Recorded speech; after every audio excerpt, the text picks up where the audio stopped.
C'est peut-être le summum de la science planétaire. Sommes-nous seuls dans l'univers? C'est une question à laquelle nous devrions répondre. Nous n'avons pas vraiment de définition de la vie. Mais quand je la trouverai, je m'en rendrai compte tout de suite. La vie peut prendre des formes très diverses. Et je crois que nous pourrions trouver ailleurs des choses passionnantes. Sommes-nous une planète unique ou la vie existe-t-elle au-delà de la Terre? Des spécialistes de ce domaine révolutionnaire qu'est l'astrobiologie se sont réunis pour résoudre ce mystère.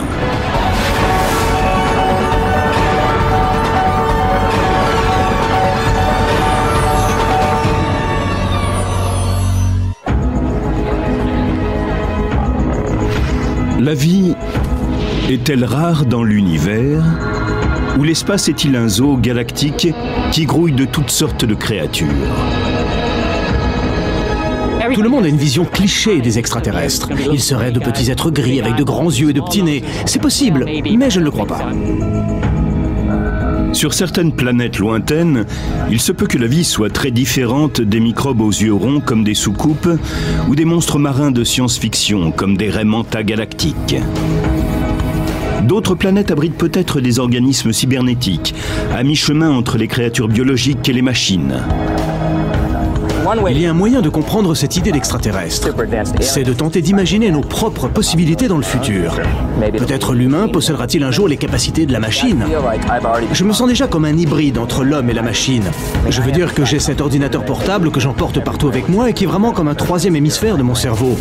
Mon corps même est en train de changer et de devenir une structure qui serait une personne utilisant un ordinateur. Au fond, je deviens un homo-ordinateur. L'univers est peut-être empli de formes de vie. Pour l'instant, nous n'en avons pas encore la preuve. Mais en attendant, on la cherche. Quand il s'agit de traquer la vie extraterrestre, le spécialiste des planètes et musicien David Grinspoon adopte un autre rythme.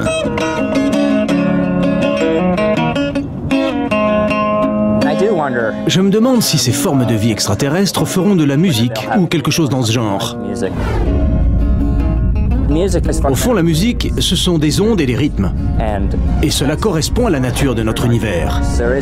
On y trouve une certaine musicalité simplement dans le fait que tout est vibration, ondes, rythme et modulation.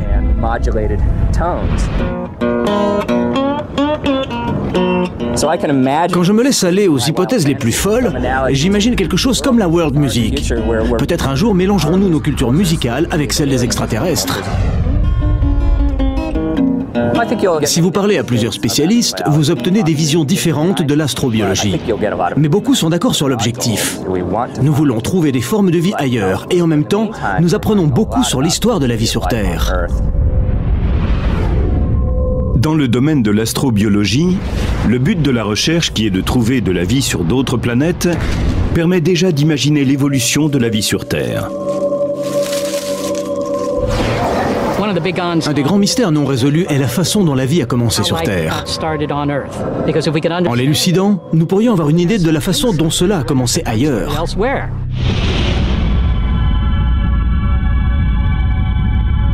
La Terre est en orbite dans ce que nous appelons une zone habitable. C'est une région de l'espace où les conditions sont favorables à des formes de vie, comme sur notre planète. Nous sommes juste à la bonne distance du Soleil, si bien que nos océans ne s'évaporent pas. La température n'est ni trop chaude, ni trop froide. Et notre atmosphère contient de l'oxygène, ce qui nous permet de respirer. La Terre a été un paradis cosmique pour tous les types de vie, des plus petits organismes unicellulaires, comme la bactérie, jusqu'aux grands mammifères multicellulaires, dont l'homme. On pense que toutes les formes de vie terrestre descendent d'un ancêtre unique, un microbe datant d'environ 3,4 à 3,8 milliards d'années. Mais comment celui-ci est-il né? Cela reste une énigme. On peut tenter de trouver une réponse en examinant d'anciennes roches où les microbes ont laissé des traces de leur existence. La géologie est un outil essentiel pour comprendre les origines et l'évolution de la vie sur Terre. L'histoire en est presque entièrement gravée dans les pierres sur lesquelles nous marchons.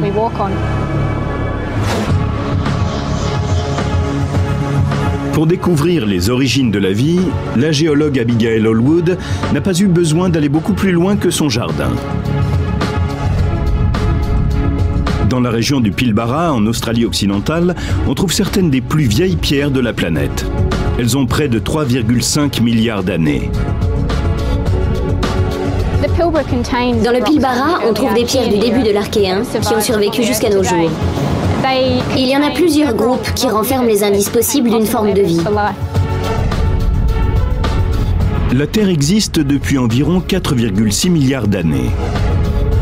Mais la plus grande partie de la surface originelle a disparu à cause des mouvements tectoniques et de l'érosion.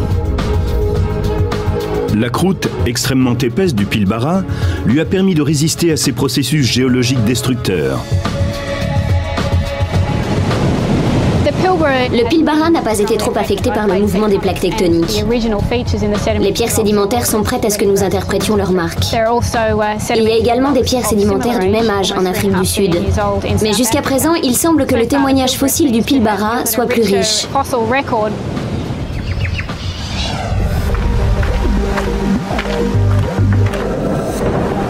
Abigail Allwood a passé plus de 3 ans dans la région, a observé certaines de ces formations rocheuses et a étudié des structures inhabituelles qu'on appelle les stromatolithes. Ce sont des fossiles d'organismes datant de 3,5 milliards d'années. Je me suis rendu compte que nous avions là des vestiges d'un ancien récif microbien. Il ne s'agit pas ici d'un récif de corail comme nous en connaissons, mais d'un récif de stromatolithes, des structures formées par de micro-organismes.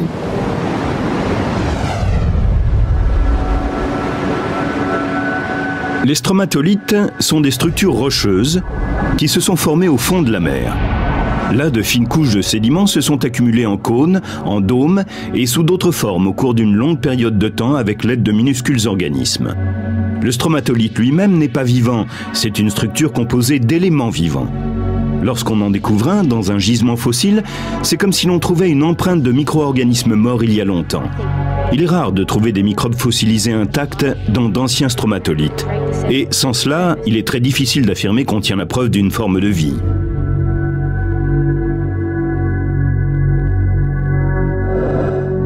Mais dans ce cas-ci, Abigail Allwood s'est aperçue que les stromatolithes de Pilbara étaient en fait biologiques.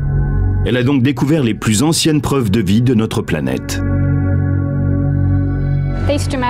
Ces stromatolithes sont une preuve convaincante de la forme de vie la plus ancienne que l'on connaisse sur Terre. Vous voyez là l'ancien plancher marin.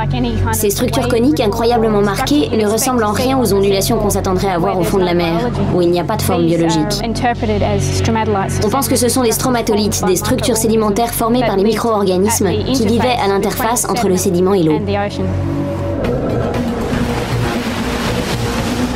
Abigail Allwood a utilisé les techniques de la géologie pour comprendre dans quel environnement ces organismes fossilisés pourraient avoir vécu il y a environ 3,5 milliards d'années. Les conditions qui régnaient ici juste avant que se forment les stromatolithes étaient assez semblables à ce qu'on voit là. C'était un littoral côtier rocheux. On sait que les stromatolithes n'existent que dans une eau peu profonde et l'on n'en trouve pas dans les zones d'eau profonde qui existaient à la même époque. Cet écosystème fossilisé nous donne un aperçu sur le passé et sur ce qui pourrait être les vestiges des premiers ancêtres de l'homme. Avec le développement de l'astrobiologie et grâce aux nouvelles techniques et façons d'interpréter les indices, nous pouvons dire en toute confiance que la vie est présente sur Terre depuis au moins 3 430 000 années. Mais la vie aurait-elle pu exister encore plus tôt sur notre planète ? C'est la plus ancienne preuve de vie, mais pas la preuve que nous soyons devant la forme de vie la plus ancienne. Nous n'avons pas de témoignages géologiques pour les 500 premiers millions d'années de l'histoire de la Terre. Il nous manque tout un tas de choses. Ce que ne disent pas ces éléments fossiles, c'est la façon dont la vie s'est formée au départ.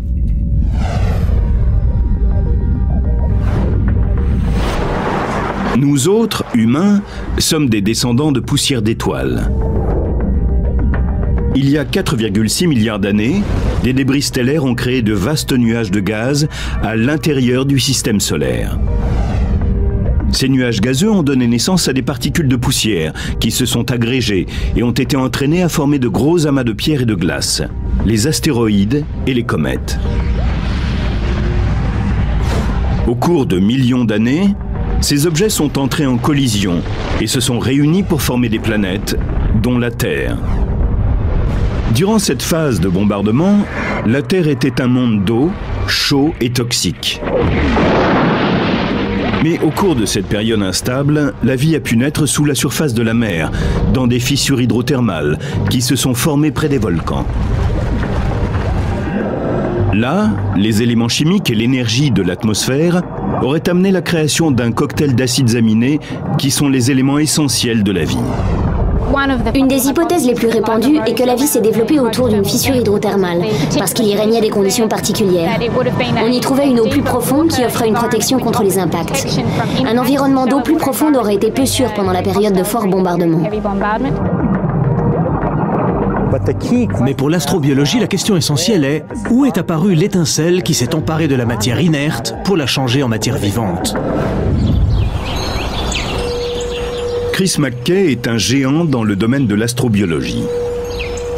Ce savant de la NASA a passé plus de 25 ans à tenter de décoder l'origine de la vie sur Terre et de la découvrir aussi ailleurs.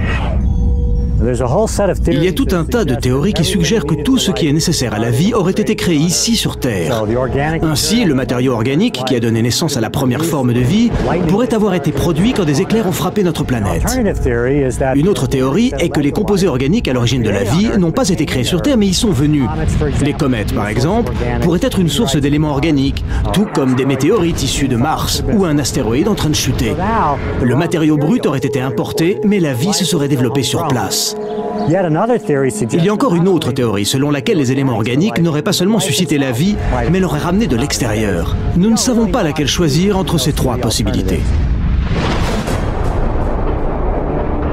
Toute vie sur Terre se construit à partir d'éléments essentiels, parmi lesquels le carbone, l'hydrogène, l'oxygène, le nitrogène, ainsi qu'une vingtaine d'autres. Mais il s'avère que les éléments fondamentaux sont l'eau et le carbone. Nous connaissons bien le carbone et l'eau en biologie. Cela semble être les meilleurs éléments pour que cela fonctionne. Les savants pensent que pour avoir une chance de découvrir une forme de vie extraterrestre, il faut rechercher des traces de carbone et d'eau sur les planètes de notre système solaire. Mercure et Vénus sont trop proches du Soleil pour garder l'eau sous forme liquide, ou posséder une atmosphère comme celle de la Terre. Mais qu'en est-il de Mars, la quatrième planète à partir du Soleil? De même qu'on étudie les plus anciennes preuves de vie sur Terre, on pourrait le faire sur Mars. Nous avons des indices sérieux qui indiquent que par le passé, Mars aurait été plus hospitalière, plus humide et plus chaude, et qu'elle avait une atmosphère. Aujourd'hui, Mars ressemble à un désert de poussière rouge. Son atmosphère est tellement mince que de l'eau liquide gèlerait et s'évaporerait en même temps. Mais un examen topographique nous fait découvrir des calottes polaires gelées, des rigoles et des volcans, dont le mont Olympe, le plus vaste du système solaire. Ainsi pourrait-il encore exister de l'eau liquide sous la surface, là où les températures sont plus chaudes.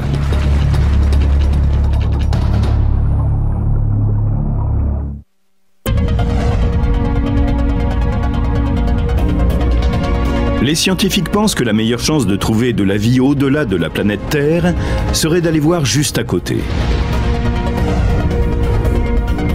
Mars, la quatrième planète à partir du Soleil, abrite peut-être de l'eau liquide sous sa surface, un excellent indice pour trouver de la vie. Il peut en effet exister un système hydrothermal sur Mars, car on y trouve d'immenses volcans. Nous savons qu'il y a encore plein d'eau sous la surface. Cette source de chaleur et cette source d'eau apporteraient tous les ingrédients nécessaires au développement d'une vie microbienne. Pour mieux comprendre la géologie de Mars, l'astrobiologiste Adrian Brown explore les points chauds de la Terre, en particulier le parc volcanique national de Lassen, en Californie du Nord. La raison pour laquelle je m'intéresse au parc volcanique national de Lassen, c'est que dans ces zones de points chauds hydrothermaux, nous trouvons des minéraux qui n'existent nulle part ailleurs.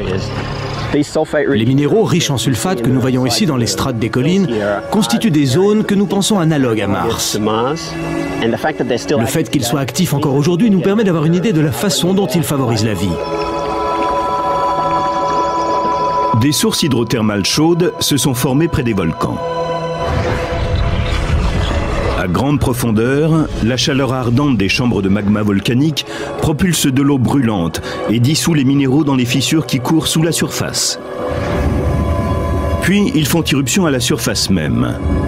La source s'entoure alors d'un trésor de minéraux chargés d'énergie qui peuvent constituer un festin pour les microbes. La source hydrothermale que vous voyez derrière moi est exactement le genre d'endroit où nous aimerions nous poser sur Mars. Ce serait idéal pour que nous y trouvions des formes de vie, ou même qu'ils soient à l'origine de la vie. Dans cette zone, l'eau est remontée par des conduits, emportant avec elle des minéraux. Elle s'est ensuite répandue à la surface et a formé des dépôts qui constituent des sources d'énergie dont les microbes se sont nourris. Adrian Brown pense que si Mars est toujours actif sur le plan volcanique, on devrait y trouver des zones hydrothermales comme celle-ci. Des formes de vie y seraient nées et pourraient toujours exister juste en dessous de la surface. Mars est cette planète rouge que nous voyons en orbite. Mais sous une fine couche de poussière, nous avons découvert des quantités de minéraux riches en sulfate. Beaucoup de spécialistes pensent qu'ils ont été créés par hydrothermie. Or, nous voyons des minéraux très semblables dans les roches des collines qui nous entourent, ici, à la Seine.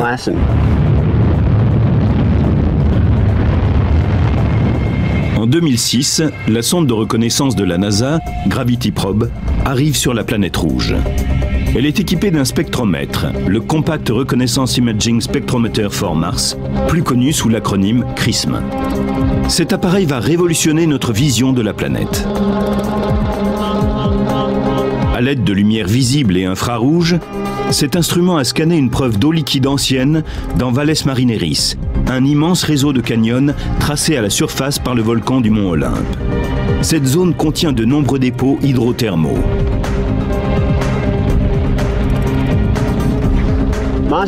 Mars ne semble pas très active en ce moment, mais il se pourrait que dans sa phase active, les eaux hydrothermales aient été chassées par les immenses volcans que nous observons aujourd'hui. Et la planète peut avoir vu la formation de systèmes hydrothermaux actifs comme ceux-ci et avoir amassé une couche de minéraux riches en sulfate sous sa surface.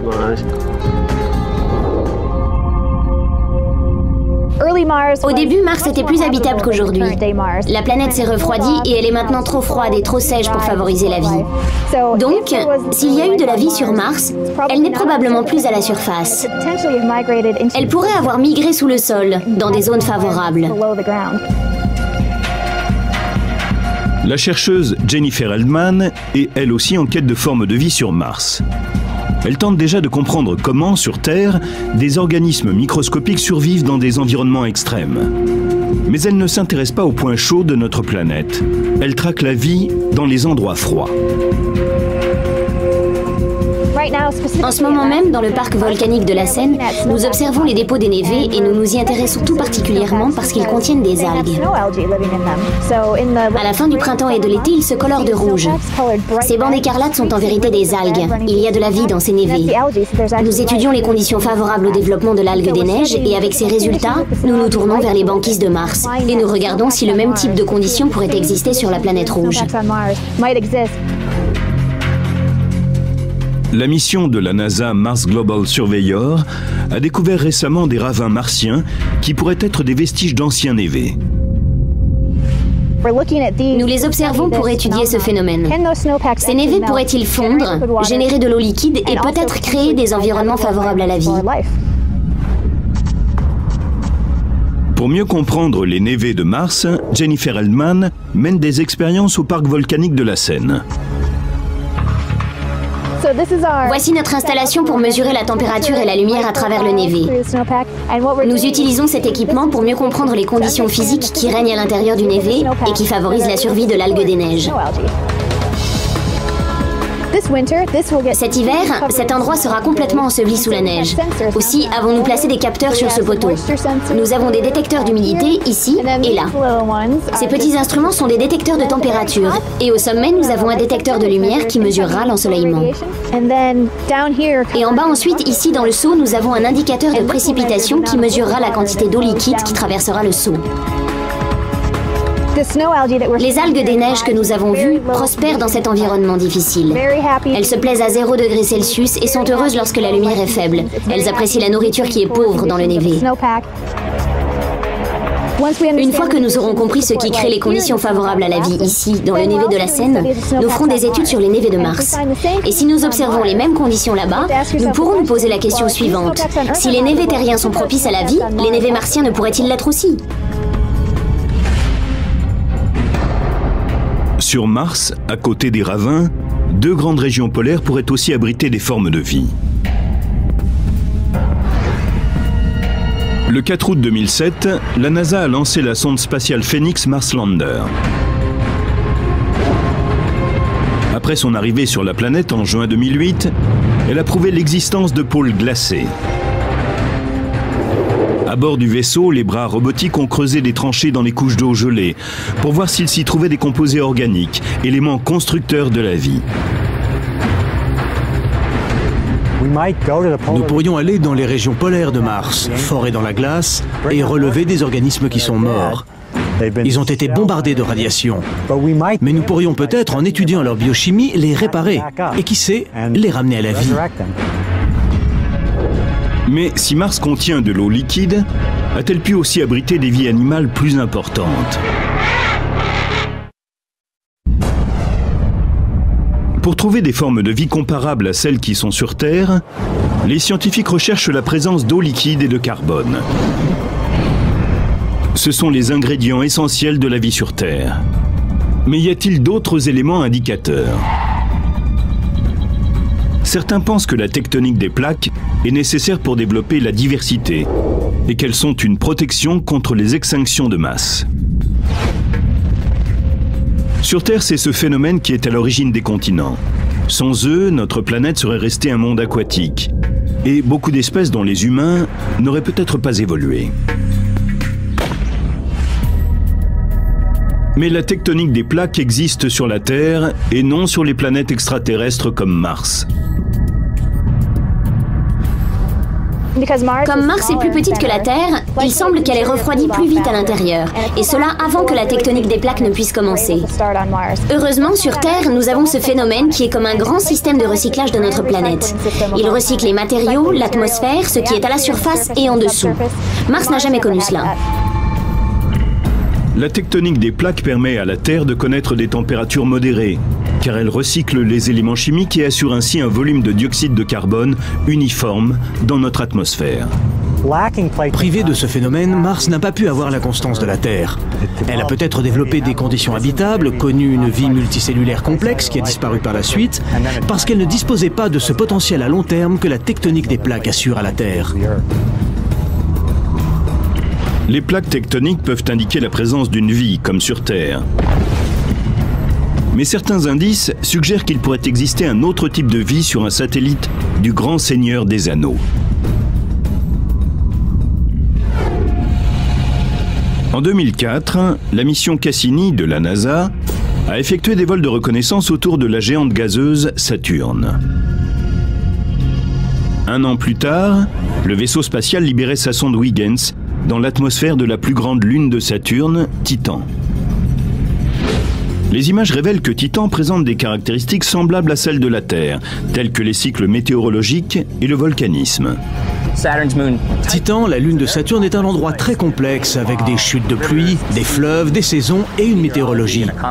Elle dispose aussi d'une atmosphère complexe et d'une chimie intéressante. Ce n'est pas comme chez nous, mais des flux d'énergie, des composés organiques ainsi que d'autres formes de vie pourraient s'y développer. Les images radars ont révélé la présence de lacs liquides sur Titan. Bien qu'il soit composé d'éthane et de méthane, il pourrait avoir la même fonction que l'eau sur Terre il y a 4 milliards d'années. Titan, la lune de Saturne, est un endroit vraiment très froid, que ce soit au sens littéral ou figuré. Il y fait tellement froid qu'il n'y a pas d'eau liquide. La glace là-bas serait aussi dure que la pierre. Mais il s'y trouve des éléments liquides, du méthane et de l'éthane, donc il peut y avoir de la vie. Peut-être n'a-t-elle pas besoin d'eau. Elle pourrait survivre dans un autre liquide, comme du méthane liquide.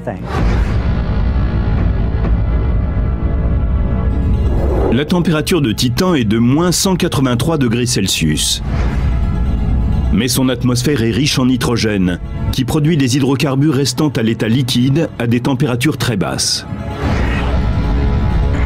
Il est donc possible que Titan convienne à un nouveau type d'extrémophiles, ces organismes capables de survivre dans les environnements extrêmes. Ici, il pourrait s'agir de cryophiles, des bactéries adaptées aux températures très basses et qui produisent de l'énergie à partir du méthane.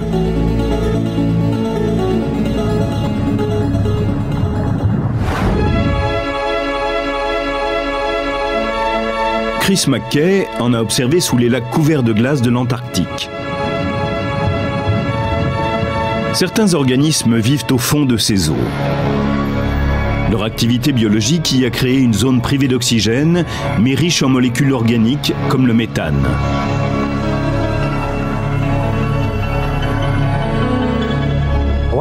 Il existe dans l'Antarctique un écosystème intéressant, ce sont les lacs gelés. Ils sont recouverts en permanence d'une couche de glace d'environ 2,50 m d'épaisseur. Sous la glace, il y a de l'eau sous forme liquide.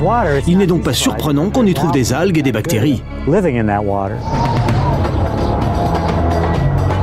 Comme l'Antarctique, les lacs de Titan peuvent aussi abriter des organismes extrêmes qui survivraient grâce au méthane.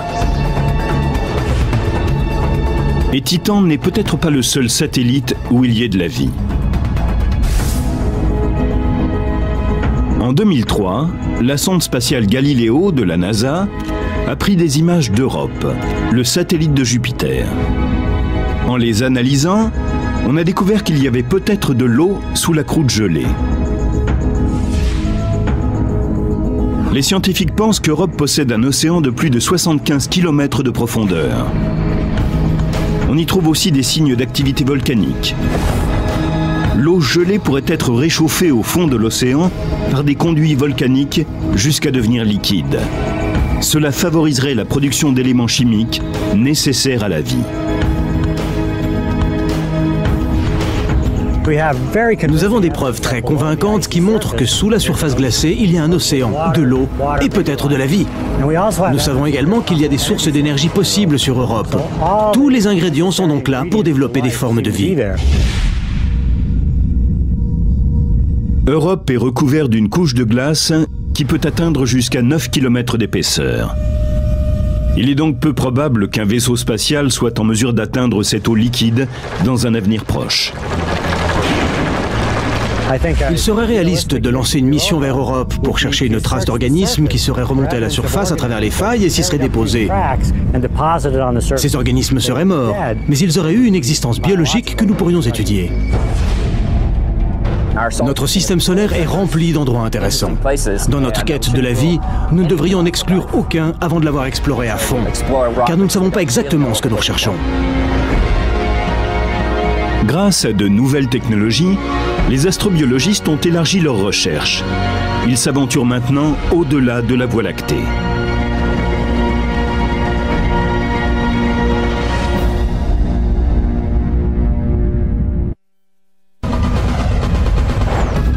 L'astrobiologie repousse les frontières de la science moderne. Les chercheurs disposent maintenant d'outils qui leur permettent de localiser les exoplanètes, car il existe des planètes, comme la Terre, en dehors de notre système solaire. Les exoplanètes doivent réussir plusieurs tests avant d'être susceptibles d'abriter une forme de vie. Et plus important encore, elles doivent être dans la zone habitable d'une étoile centrale, comme le Soleil, pour posséder de l'eau liquide. Notre étoile est juste comme il faut. Elle n'est ni trop chaude ni trop froide et nous sommes juste dans la zone idéale pour qu'une forme de vie puisse se développer. En 2008, la NASA décide de lancer le télescope spatial Kepler pour rechercher des exoplanètes de la taille de la Terre. Il est équipé d'instruments capables de détecter ces exoplanètes en mesurant le changement de la courbe lumineuse d'une étoile, changement qui intervient lorsqu'une planète passe entre l'étoile et le vaisseau spatial. Geoff Marcy est l'un des plus grands chasseurs de planètes du monde. Nous estimons qu'il y a 50 milliards, ou peut-être 60 milliards de planètes comme la Terre, rien qu'à l'intérieur de notre galaxie, la Voie lactée. Et rappelez-vous que notre Voie lactée n'est qu'une des 100 milliards de galaxies qui lui ressemblent plus ou moins. Donc, le nombre de planètes comme la Terre dans notre univers est quasiment impossible à compter. Mais localiser une exoplanète ne représente que la moitié du combat pour un astrobiologiste. Au cours des 20 prochaines années, la NASA compte lancer le Terrestrial Planet Finder. Ce système de télescope spatial très sensible pourra déceler si une planète possède des gaz, comme la vapeur d'eau, le dioxyde de carbone, le méthane et l'ozone, qui sont nécessaires pour qu'une forme de vie comme celle qu'on trouve sur la Terre puisse se développer. Une fois que nous avons cette image, nous pouvons en extraire la lumière de la planète, en disséquer toutes les couleurs ou longueurs d'onde, bleu, vert, jaune, rouge et même infrarouge, et les analyser pour avoir la composition chimique ou peut-être même biologique de cette planète. Nous pourrions trouver des signes de vie sous des formes variées, par exemple de l'oxygène. Quand il s'agit de produire la vie à plus grande échelle comme sur la Terre, une planète ou un satellite ont besoin d'oxygène. Il y a 3,4 milliards d'années, les organismes unicellulaires représentaient la seule forme de vie terrestre. Mais en absorbant l'énergie du Soleil, cette vie primitive a produit un pigment vert appelé la chlorophylle. Celle-ci a généré la photosynthèse, un processus chimique qui convertit le dioxyde de carbone et l'eau en énergie et rejette l'oxygène comme un déchet. Les organismes unicellulaires ont évolué en cyanobactéries, une des formes de vie les plus anciennes sur Terre. Les cyanobactéries ont rejeté de grandes quantités d'oxygène dans les océans et dans l'air. Une vie nouvelle a émergé, qui s'est diversifiée et développée jusqu'à créer de grandes espèces multicellulaires, parmi lesquelles l'homme. Il n'y aurait pas d'oxygène dans notre atmosphère sans la flore qui le produit par photosynthèse. Sans cela, il oxyderait les pierres et disparaîtrait. L'oxygène est donc un biomarqueur pour la Terre. Si nous pouvions étudier une autre planète et détecter de l'oxygène dans son atmosphère, ce serait un signe important mais pas absolu. Ce serait simplement un élément qui nous laisserait supposer que cette planète a, elle aussi, une vie photosynthétique.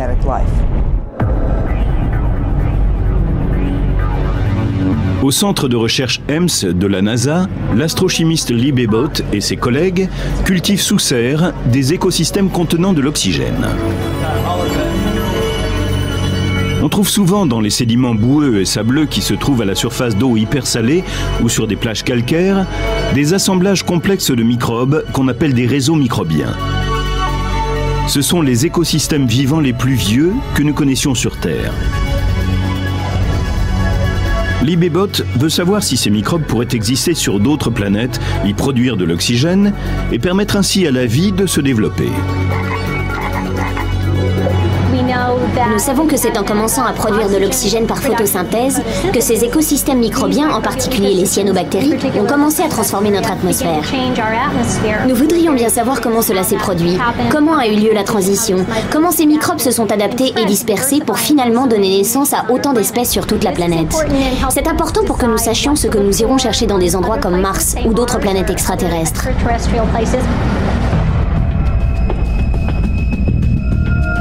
Si la vie existe à l'autre bout de notre galaxie ou dans d'autres galaxies lointaines, sera-t-elle semblable à celle que nous connaissons sur Terre? Sur Terre, toute vie contient de l'ADN, une longue chaîne de molécules qui est comme son empreinte digitale.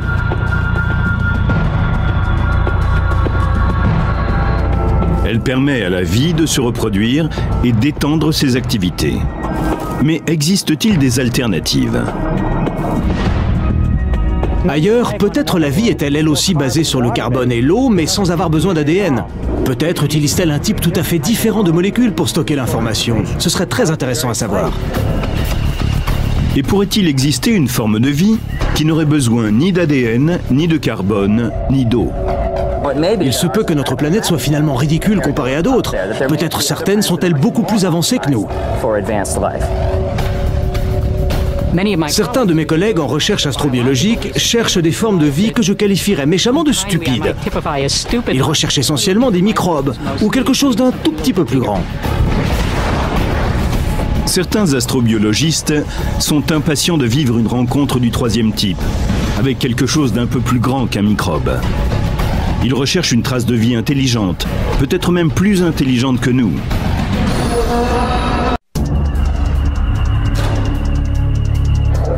Cette quête va au-delà du royaume des bactéries visqueuses.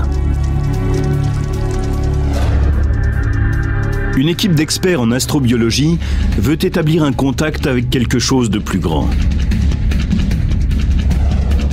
Bien sûr, le programme SETI recherche une forme de vie intelligente extraterrestre.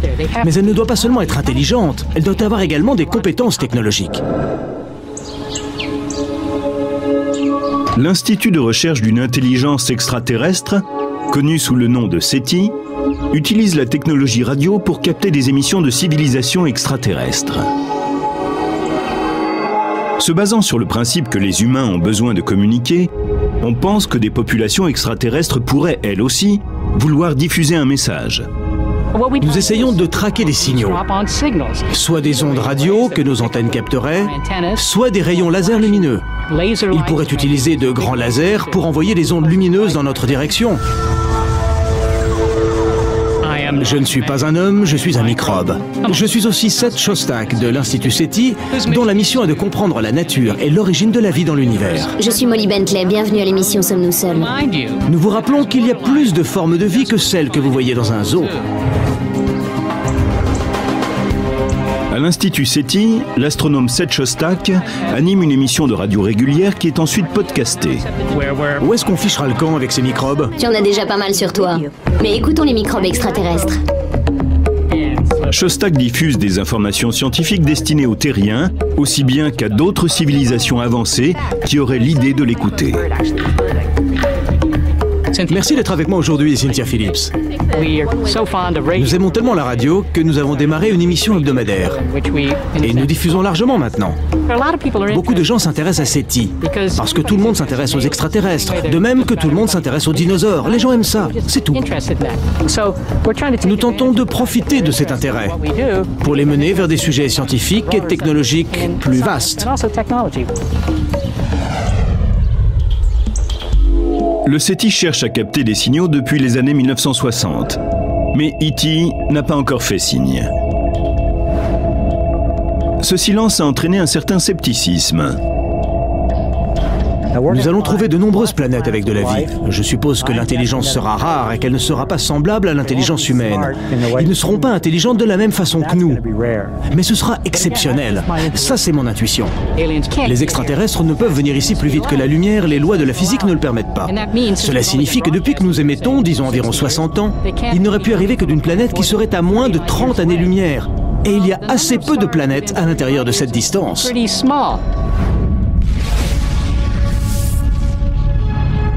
Notre univers est vieux de plus de 12 milliards d'années. La Terre n'existe que depuis 4,6 milliards d'années. Il y a donc des planètes qui ont des millions et même des milliards d'années de plus que nous.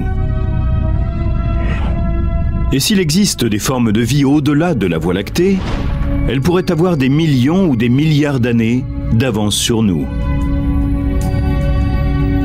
Je pense que si jamais des espèces vraiment intelligentes arrivent chez nous, elles nous regarderont comme des fourmis ou des bactéries, comme un type de vie primitive. Ceux que nous rencontrerons seront bien plus avancés que nous, ou en tout cas beaucoup plus anciens en termes de civilisation. S'il existe, au-delà de la Terre, des civilisations intelligentes, à quoi ressemble-t-elle? Si nous découvrons dans l'espace une intelligence, elle aura dépassé le stade biologique pour atteindre celui de la machine. Je veux dire celui d'une machine pensante, qui aura 1 million d'années d'évolution de plus que nous. Personne ne sait comment elle sera. La seule chose, c'est qu'elle risque d'être extrêmement intelligente. Il n'y a aucune raison logique pour que des machines d'un autre monde ne viennent pas explorer notre planète, pour qu'elles n'entrent pas dans notre espace aérien et tentent peut-être même d'établir un contact avec nous. Quand nous trouverons une trace de bactéries ou de civilisation avancée, cette découverte d'une autre forme de vie changera totalement la façon dont nous pensons l'univers et dont nous nous voyons. Ce domaine reste l'une des plus grandes énigmes de tous les temps. Quand nous trouverons enfin une forme de vie extraterrestre, nous découvrirons un vrai zoo. Toutes sortes de façons de coder l'information, de fabriquer des molécules et de provoquer ce phénomène qu'est la vie. Les gens qui travaillent dans ce domaine sont des geeks, des fous, des passionnés. Et si nous établissons un contact avec leurs homologues extraterrestres, nous pourrons nous amuser à discuter d'équations avec eux, mais nous aurons besoin d'autres formes de communication. Nous ne vous connaissons pas, mais je vous remercie par avance d'établir un contact avec moi. Je suis Seth Shostak de l'Institut SETI et je suis à l'écoute.